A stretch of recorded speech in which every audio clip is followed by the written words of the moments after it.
Kind of a hit and a miss on planting. We're getting moisture. Last year we were extremely dry in southern Minnesota. They had more rain in the Dakotas than we had last year. So there's some positives with the moisture. Obviously, we're getting rid of some of the drought classifications in a lot of my area. This year with the moisture, we're going to have a nice head start on weed control from the pre-emerge herbicides. Most of those have to be sprayed prior to soybean emergence. And most labels will say 3, maybe 4 days after planting. So if they did get it sprayed, it's going to work very, very well. If you are caught in that pinch and you didn't get your pre's on, have to look at an earlier post-emerge application. And then you're going to have to be very diligent about using a layered residual, like an Ever-Preax or an acetochlor type product. The key is make sure you're spraying below 6-inch weeds. We prefer 2 to 4-inch weeds. 6-inch weeds is the height of a pop can, so that's not very tall. Let's take a water hemp, for example. A water hemp, it could take 2-3 weeks to get to 2 inches. Once it hits 2 to 3 inches, it'll grow very, very fast, the right conditions, an inch and a half a day. So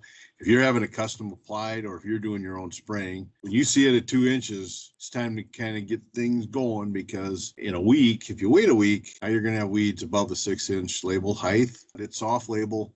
You're not going to get as good a weed control as you would if you did it, on time. And the big thing is the lay-by residual products. If you have larger weeds and you're putting a lay-by with it, those leaves cover a lot of surface area. I mean, if you're spraying straight down, you may kill the weeds that are up, but you're not going to get as good a coverage on the residual product that's in the Tang Mix post-emerge. So it's real simple. Spray them when they're small. You'll get good coverage on the ground for the residual. And you also have less growing points, so it's much easier to kill the emerged weeds.